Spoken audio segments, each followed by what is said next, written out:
يا مساء الخيرات على حضراتكم جميعا. كان في حادثة من كام يوم كده وأنا مش هطول في الموضوع ده، ولكن بس عايزة أدلو بدلوي في الموضوع. لما حصلت الحادثة في حدائق الهرم وكان فيها اتنين شباب ولد وبنت سن 15 سنة تقريبا، كل الناس اللي كانت موجودة في الموقع بتاع الحادثة دي قالوا إن البنت اللي كانت سايقة. ولما نزل البيان بتاع الداخلية، وده مش تشكيك في الداخلية أبدا، قالت إن الولد هو اللي سايق. بعديها طلع المحامي بتاع الولد قال لا، ده هم بدلوا المكان عشان يعني هو الولد بيحامي للبنت، يعني 15 سنة حبيب ماما، يعني الايموشن بتاعتك عالية قوي، فانت النهاردة بتدافع عن البنت فهتاخد المكان بتاعها فهتشيل عنها القضية ومش عارفة ايه. وهي اصلا كانت في الواقع بتقول ان اخوها، يعني الناس كانوا في المكان اللي بيصوروا بيقولوا ان هي قالت ان اخوها هيشيلها او اخوها هيطلعها. انا معرفش مين اخوها ولا مين ابوها وما فيش اي معلومات عنها. ولكن المحامي بتاع الولد يعني قال ان الولد مش هو اللي كان سايق، هو كان بيعلم البنت السواقه، ولما حصلت الحادثه بدلوا الاماكن لان هي نازله من ورا. هو اكيد مش سواق اوبر عندها، او هو مش سواق، فزميلته قاعده ورا ليه وهو قاعد قدام. ما علينا، مش قصه. الفكره هنا او اللي انا عايزه اقوله يعني، يا ابن الناس انت كده كده ابوك يعني الله يسامحك في اللي انت عملته فيه. ان فكره ان انت ما معكش رخصه واخد العربيه من وراه، يعني القصه اللي انت عملتها في ابوك دي، فابوك كده كده عنده مشكله، سواء انت اللي خبطت البنت سواء هي اللي خبطت البنت، فابوك عنده كده كده مشكله.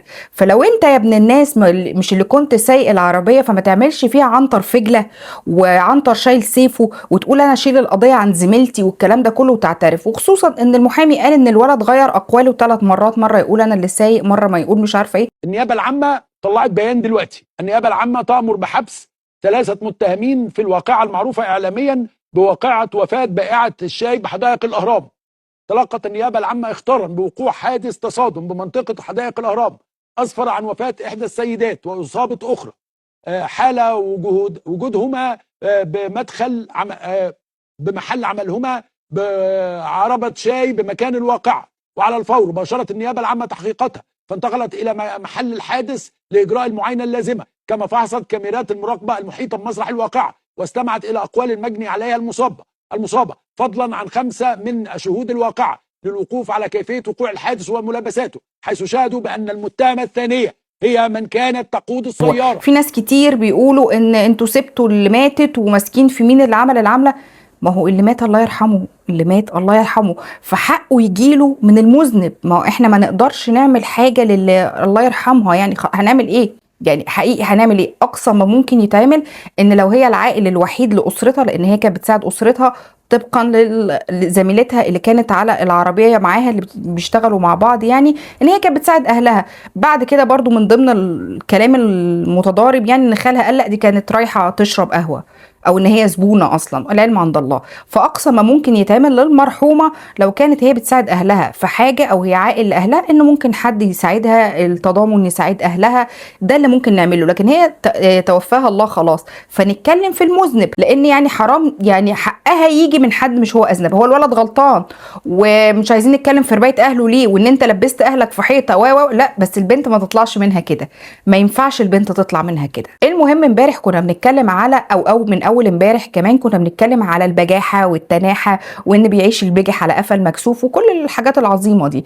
المهم ناس كتير طلعوا طبعا، وللاسف منهم الشرق الاوسط، الموقع بتاع الشرق الاوسط. الموقع الشرق الاوسط ده كان عامل كذا تقرير قبل كده عن غزه الصغيره في مدينه نصر، وكان عامل وطن بديل، تقرير تاني وطن بديل للسودانيين في مصر. كان عامل اكتر من تقرير بيدعم تواجد اللاجئين او ان مصر يبقى وطن بديل للسودانيين والسوريين والغزاويين. المهم الشرق الاوسط، الموقع بتاع الشرق الاوسط منزل تقرير الحقيقه ما بدون اي معلومات او مصادر او تاكيد، لان لا مصدر سوداني طلع اتكلم في موضوع الطيران اللي حصل، ولا مصدر مصري طلع اتكلم، ولكن هو قال ان الضرب حصل في السودان، يعني هو بياكد المعلومه. ولكن ما علينا، طلع بعديها بقى الناس اللي ترحلوا الى معبر اركين. اتفرجوا كده على المنظر ده.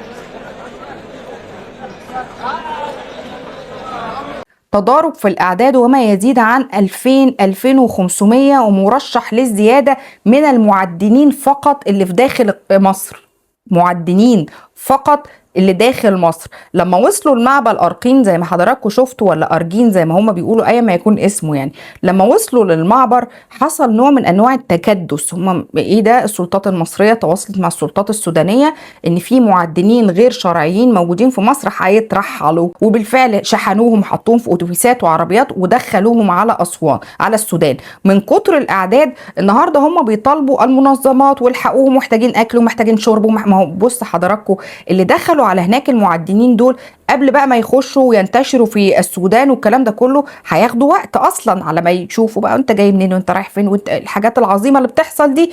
فالنهارده من كتر الاعداد اللي اتنقلت او اللي اترحلت من مصر الى السودان، هم طلبوا مساعدات، المعبر مش مستحمل. فحضراتكم الناس النهارده اللي كانوا بيتكلموا ويقولوا ان مصر ضربت في السودان وان مصر عملت في السودان، امال اللي مترحلين على المعبر عندكم دول منين؟ ده كمان زيدوا على الموضوع ده ان الناس اللي اترحلت كانوا سبب في فوضى تاني في وادي حلفة، وسرقة تاني في محل اسمه محل الرشيدي هناك، وان في حالة من حالات الانفلات الامني بسبب المرحلين من المعدنين الى السودان. فحضراتكم احنا قبل كده اتكلمنا برضو على وادي حلفة، ان اول ما ابتدى الترحيل المجرمين بقى واللي عليهم اقامات ان هم يعني غير مقننين وان هم مش معروف لهم انتوا جايين منين ولا الكلام، اول حاجة كان حادث اغتصاب بشع ست كبيرة، واحد من المرحلين اغتصب ست كبيرة في وادي حلفة، ده غير السرقة، ده غير حوادث القتل اللي حصلت في وادي حلفة.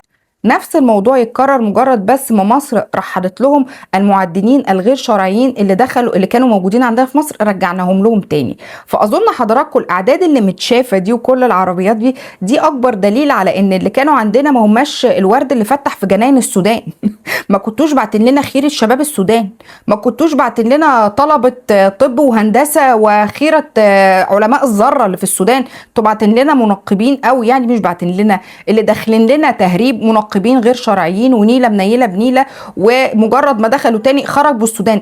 اظن ده برضو اجابة على كتير ليه السودان خربت، او ايه سبب الخراب السودان. ما احنا شايفين الاشكال، ما احنا شايفين المناظر. هل في زيها في مصر؟ عشان في ناس بتقول لي يعني مصر ملايكه، يعني هو انتوا في مصر يعني ماسكين بتبيعوا سبح؟ لا، يتحبسوا هم كمان، بس يتحبسوا عندنا بقى، ياخدوا اقصى عقوبه في مصر ويتروق عليهم. لان حتى الناس المصريين اللي شغالين في موضوع التنقيب الغير شرعي والكلام ده كله، ناس من اسوان برضو بيتكلموا على ان هم ايه، يعني خدوا السودانيين معاهم وحبوا بعض بقى كده وخدوا بعض على حب، وبقوا حتى بيعترضوا او طريق المصريين، يعني حتى اللي بينقبوا غير الشرعيين بقوا هم المصريين منهم فيهم يتخانقوا مع بعض وبقوا واخدين صف السودانيين. طبعا خبره يمكن اكتر، يمكن بدون فلوس اكتر، ما اعرفش ايه السبب، ولكن حتى المصريين اللي في اسوان مستائين من المصريين اللي منهم.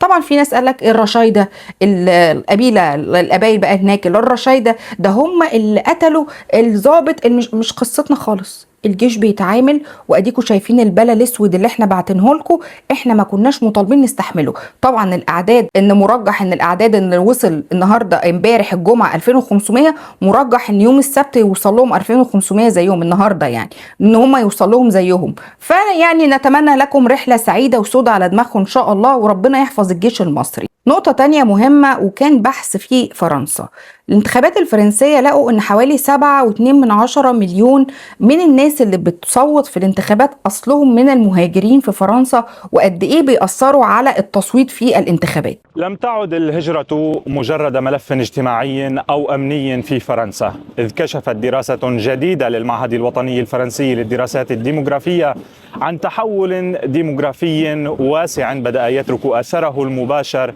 على السياسة والانتخابات، مع تقديرات سياسية عن نحو 7.5 مليون ناخب من المهاجرين المجنسين أو من أبناء المهاجرين، بما يجعلهم كتلة مؤثرة في أي سباق رئاسي. ميلانشون القوة الأولى داخل اليسار في وقت سجل فيه الحزب الاشتراكي نتائج ضعيفة حتى عندما تحالف مع الخضر، وهنا بدأ تركيز التصويت حول كتلة شعبية واحدة في اليسار. في الضواحي الشعبية حقق نتائج وصلت إلى 40 و45 وحتى 50%. هذا يعكس أزمة سياسية أعمق. هنا في ساحة الجمهورية أصبحت احتجاجات المهاجرين جزءا من المشهد العام، ومعها حضرت في النقاش السياسي قضايا التمييز وعدم المساواة في المعاملة. هناك كثير من المعايير المزدوجة في قضايا الهجرة. التضامن مع المهاجرين الأوكرانيين كان أمرا جيدا، لكنه كشف أيضا فرقا في التعامل مع الناس بحسب أصولهم، وهذا مؤلم. هذا الشعور يمنح أقصى اليسار مساحة سياسية واسعة. في المقابل يستخدم أقصى اليمين الأرقام نفسها بطريقة معاكسة دليلا على فشل الاندماج وتهديدا للهوية ووقودا لحملته الانتخابية. هكذا تتحول الهجرة إلى سلاح انتخابي مزدوج. أقصى اليسار يرى فيها خزانا تصويتيا محتملا، فيما يحولها أقصى اليمين إلى فزاعة سياسية. ودي نقطة مهمة جدا احنا اتكلمنا فيها كتير جدا، والله ما فيش ثغرة، ما فيش نقطة في اي حاجة تخص ملف السادة الضيوف اللي موجودين عندنا المهاجرين. زي ما خلاص منظمة الهجرة بقت تتكلم معاهم وتيجي تلتقي معاهم وتكلم المهاجرين ودعم المهاجرين. المشروع اللي بتدعمه المملكة المتحدة، كان في لقاء امبارح من منظمة الهجرة مع المهاجرين اللي موجودين في مصر، وبعديها طلع ان في شراكة ما بين انجلترا يعني بريطانيا ومصر كده ب 11.2 ولا 7 مليون دولار. الحقيقة مثلا الشراكة دي لو هي مقابل ان احنا بنقبل المشروع اللي هم بيعملوه، مشروع بقى دعم بلاش توطين عشان بتزعل الناس، دعم ومساعدة المهاجرين اللي هو المملكة اللي هي بريطانيا بتدعمه، لو ده مقابل ده مقابل ايه؟ بس عايزين نفهم. 11 مليون، بلاش 11 مليون، 11 مليار، يعني انا زودت من عندي 11 مليار تكلفتهم في السنة الواحدة 10 ل 12 مليار دولار. انا مستفيد ايه؟ أرجو إن احنا نعيد تفكير في الموضوع ده تاني، لأن حضراتكم اللي حصل في فرنسا مش بعيد عن أي دولة تانية. هتقولوا أو في ناس دايما، في ناس غاوية جدل وحفظنا الأسئلة، في ناس هتقول لأ أصل فرنسا بعد كام سنة بتديهم الجنسية. يا فندم قلناها مرارا وتكرارا، أنت النهاردة اللي بيتولد على أرض مصر بعد لما يصل لسن الرشد من حقه إن هو يقدم على الجنسية المصرية حتى لو الأبوين مش مصريين. بلاش يا فندم، النهاردة اتجوز مصرية، هي اتجوزت مصري، فمن حق أطفالهم إن هم ياخدوا الجنسية المصرية. ما بتكلمش لمدة سنة 2 3، بتكلم بعد 10 20 30 سنة يا فندم الحالة الديموغرافية في مصر هتبقى عاملة ازاي. أرجو بس من محبي ويعني عاشقي الجدل الفاضي، أرجو بس حكموا مخكم شوية، لأن الموضوع ده اتكلمنا فيه مرارا وتكرارا. نرجع لموضوع الانتخابات. حضراتكم بعد ما بياخد الجنسية المصرية، الحاصل على الجنسية المصرية بعد 5 سنوات من حقه إن هو يمارس حياته السياسية في الانتخاب، و10 من حقه إن هو يترشح. فحضراتكم بعد فترة مش بعد بكرة هيبقى ليهم تأثير وهيبقى لهم صوت في الانتخابات اللي هي بتشرع لنا القوانين العظيمة بتاعتنا يعني. فالنهاردة هيبقى لهم وجود في الأماكن النيابية، ليهم تأثير وصوت يخلي حتى المرشح المصري إن هو يدور بقى، يعني دول بيمثلوا كتلة، فانا احاول استرضيهم عادي. الانتخابات كده في كل حتة، ده مش عيب في حد يعني. زي ما برضو بيحصل في فرنسا ان النهاردة بيحصل استقطاب من اليمين وبيحصل استقطاب من اليسار. هو فارق مع فرنسا قوي؟ لا، هو فارق مع الانتخابات. لما بنخش في قصة السياسة والانتخابات والكلام ده والمرشح نادرا من النادر ان انت تلاقي حد مرشح نفسه فعلا عشان مصلحة المواطن اصلا او مصلحة البلد. انا ما بتكلمش على مصر، انا بتكلم على الكل. كله بيدور ان هو عايز يكسب، كله بيدور ان هو الحزب الحاكم، كله بيدور ان هو ده مصلحته سياسيا. اكتر من كده مفيش. فبعد كام سنة من الممكن ان نصل الى ما وصلت اليه فرنسا. وكان حصل واقع يمكن من اسبوع 10 ايام كده بمناسبة المواليد واللي بياخدوا الجنسية والكلام ده كله. كان في سيدة مصرية لقوا طفل تحت كوبري او جنب مكان كده، والمهم لما خدوا الولد ده، هو يبدو غير مصري، واللي كان بيسجل معاه قال ان الولد شكله سوداني، يعني مرمي عنده 4 أيام، وكان مرمي بالحبل السري بتاعه في مكان كله كلاب، وكان معرض ان الكلاب دي تاكله. يعني طفل في الاخر ملهوش ذنب في القرف اللي بيحصل ده في الدنيا عموما. هل دي اول مرة يا فندم؟ انا عرضت لحضراتكم قبل كده وكانت متصورة ومتجابة بالكاميرات، الجدة اللي خدت حفيدها رمته في الزبالة لانه جاي بشكل غير شرعي، جاي بشكل اترمى في الزبالة. حصل قبل كده في مول اعتقد في فيصل او الهرم، وبرضو سيدة من جنسية احدى الدول، ومش عايزين والله نقول الجنسية اكتر من مرة عشان في ناس بتوجعهم قوي، سودانية كانت، كان في مول واترمى طفل في الحمام. اكتر من مرة يتكرر الموضوع ده. حضراتكم النهارده لما يكون عندنا اطفال بتترمي في الشوارع، وحضراتكم برضو كان في واحده بترمي 3 عيال سايباهم في الشارع، ما هو مع الوقت هيروحوا الاصلاحيه بتاعه الاحداث اللي هي دار رعايه، بعد كده معدوم الجنسيه احنا ما نعرف لهمش فبياخدوا الجنسيه المصريه. هل احنا معرضين بسبب تكرار الحوادث دي على مدى طويل؟ ارجو ان احنا كلامنا برضو يبقى مفهوم ان على مدى طويل ان النهارده يبقى عندنا عدد من الاطفال مجهولي الاب والام فياخدوا الجنسيه المصريه، فده ليه تاثير علينا؟ دي واقع، دي اخر واقعه حصلت.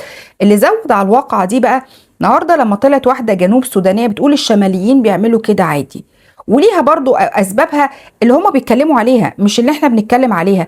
اللي بتقول يعني هي ضد ان الطفل يترمي، بتقول ولكن بتقول ده معروف عندهم، ده كلامهم هم مش كلامنا احنا. الفيديو ده للسودانيين الشماليين بالاخص الشماليين، وفي الشمال فئة معينة مع عنصرية، لكن بجد الكلام ده كتير جدا.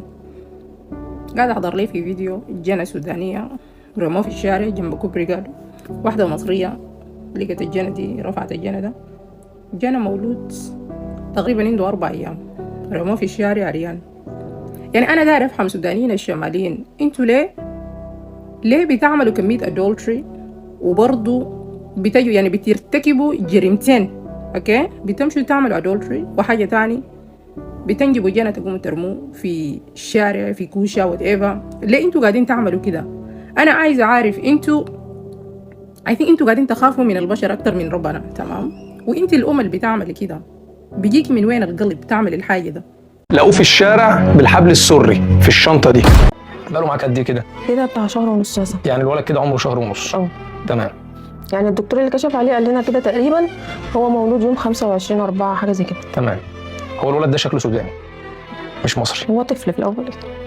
هل انا مؤيده او معارضه او ااكد او انفي ان هو ده بيعملوه في الشمال ولا بيعملوه في الجنوب ولا بيعملوه في اي حته؟ لا انا لا هاكد ولا هنفي، بس ده كلامهم هم اصلا اللي بيقولوا على بعض كده.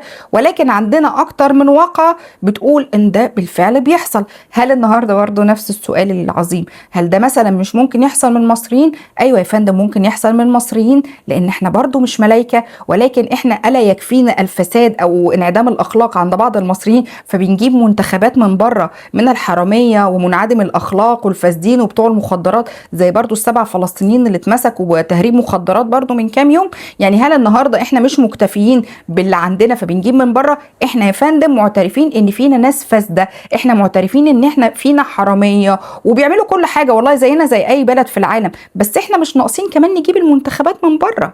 من ضمن بقى المفارقات اللطيفه، من كام سنه كان في بعض المحامين وما زال يعني وهم ما بيعملوش حاجه خارج الاطار القانوني، هم بيستخدموا القانون النهارده لتقنين وضع المهاجرين اللاجئين الوافدين المقيم ايا ما يكون بقى، يعني باي طريقه من الطرق في بعض المحامين. ولكن كان في ناس قديمه قوي، كان منهم محامي دايما بيدافع وكان دايما كل لايفاته مع سودانيين اكتر من مره. بقى الاحداث الاخيره دي لما كان يطلع يتكلم عن الموضوع ده يقولوا له العرق المصري كان لازم يبان، اظهر على حقيقتك. ما طبيعي لازم العرق المصري في وقت من الاوقات لما يكون وقت صعب بقى العرق المصري يبان، او احنا بنعرفكم على حقيقتكم. فاكرين خلود حبيبه السودانيين اللي مسحوا بكرامتها الارض بس، ولما اتكلمت بقى وقالت ان دول ده فيهم دعامه والدعامه موجودين في مصر ومش عارفه ايه، سبحان الله. يعني الناس دي واحده واحده يا بيفهموا يا بيتكشفوا. المهم هذا المحامي طالع بقى لهم بقى لما حصل الضربات والكلام ده كله بيقول لك ترس ومش عايزين. وطبعا احنا سمعنا موضوع بياخدوا من عندنا الحيوانات وبيصدروا الحيوانات ومش عارفه عايشين من خيرنا ومش عارفه ايه. فطلع هذا المحامي الداعم جدا للسودانيين قال لهم يا ريت تقفلوا ترسوا الشمال، يا ريت انتوا قرفتونا. يعني الراجل جاب اخره من اللي بيسمعوا، وده حقيقي. وطبعا هم معترضين ان في بعض الناس بيقولوا قطعوا السودانيين او قطعوا المحلات السودانيه في مصر. طب النهارده انتوا بتقولوا ترس وخلي السيسي يفلس اللي طول عمركم كنتوا بتقولوها لكن رجعت تاني. فالنهارده حضراتكم احنا هل تحبوا ان احنا يعني نعمل حمله مقاطعه للكل بقى اللحمه السوداني دي اللي ما اعتقدش ان في مصريين كتير اصلا بياكلوها؟ يعني هل اللحمه السوداني دي نقاطعها بقى والسمسم؟ احنا مش عايزين حاجه، يعني احنا الحقيقه مش عايزين حاجه، بس زي ما احنا كمان نقاطعوا انتوا كمان. ما تاخدوش من عندنا حاجة، ما تاخدوش أدوية، ما تاخدوش مواد بنا، ما تاخدوش خضار، ما تاخدوش فاكهة، ما تاخدوش الحاجات دي من عندنا. لأن بصراحة احنا اتخنقنا من احنا رفعنا الاقتصاد، وانتوا رفعتوا البلد كلها بالمواطنين اللي فيها. فتخيلوا ان محامي من اكبر الداعمين وقال هو بلسانه ان المكتب بتاعه بالشراكة مع سودانيين. يعني السودان يتعرض أول أمس لضربة قذرة ووقحة بجحة من أثيوبيا، وتعمق في العمق الأثيوبي 50 كيلو، وخطف 8 أشخاص وقتل شخصين، ولا حياة لمن تنادي، ولا سمع ولا شاف ولا اتكلم ولا قال حاجة. تشاد تخطف 11 لواء وتحتجزهم من 40 يوم، ولا جزمة قديمة فتح بقه من الميديا السودانية ما عدا الانصراف، الله يستره ويستر عليه.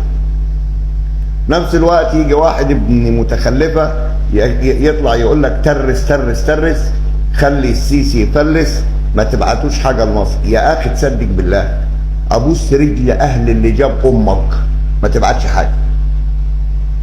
أبوس إيدك ما تاخدش حاجة.